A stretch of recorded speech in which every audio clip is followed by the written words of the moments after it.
U.S. President Donald Trump says a deal for loans to small businesses suffering economically could be completed as soon as Monday. He made the statement Sunday at a daily briefing on the COVID-19 pandemic in the United States. Earlier in the day, U.S. Vice President Mike Pence and U.S. House Speaker Nancy Pelosi, both of them speaking to Fox News, agreed that Republicans and Democrats are close to a deal to extend loans to small businesses suffering from drastic drops in business due to the pandemic. Pence, the leader of the White House coronavirus task force, told Fox News Sunday he believes there are a sufficient number of test kits available throughout the country for any state to move into the first phase of new government guidelines to slowly return the country to work and a sense of normalcy. The U.S. is currently performing 150,000 coronavirus tests a day. Some experts say that 500,000 a day are needed. Pence said he thinks the government can reach 300,000 a day. He thinks that's a big enough number to give Americans the confidence and tools, in his words, to go back to work. However, Pelosi, the leader of the Democratic-controlled House of Representatives, attacked President Donald Trump's performance in handling the coronavirus crisis in the United States and the government's slow response in testing. She said, also on Fox News, we're already very late on testing in the United States. The president gets an F, she added. Meanwhile, coronavirus cases have surged past 3.3 million around the world, with the United States seeing steady increases while other countries are reporting declining numbers. The Johns Hopkins Coronavirus Resource Center says over 735,000 cases and nearly 40,000 deaths have been recorded in the United States, which is now the epicenter of the virus that first broke out in China late last year.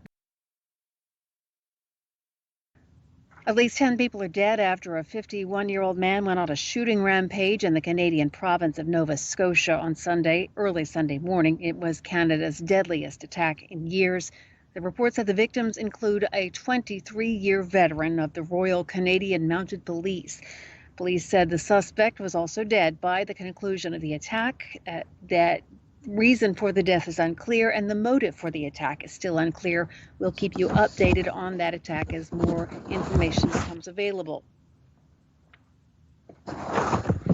South Korea reported just 8 new cases of coronavirus on Sunday. It is the first time in months that South Korea has reported a single-digit increase in cases on a daily basis.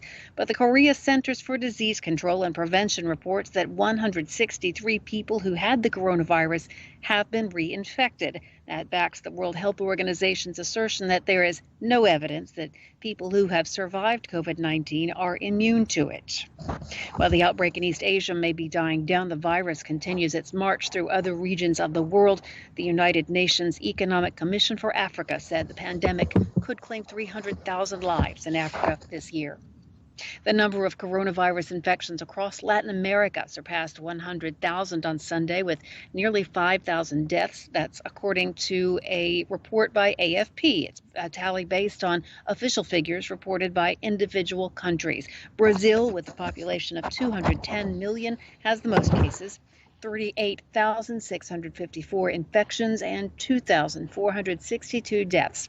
Although experts believe the number of infections to be far greater, given that there has been relatively little testing. Based on official figures, Latin America as a whole had 100,952 cases on Sunday, with 4,924 deaths.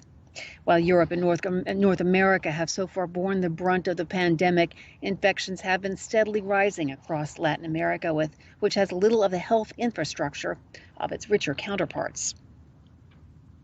And Orthodox Christians observed the Easter holiday amid extraordinary coronavirus-related restrictions on services that forced many parishioners to watch today's services on television or online. Church leaders have struggled to figure out how to observe the April 19th holiday. It's the holiest day in the Orthodox calendar.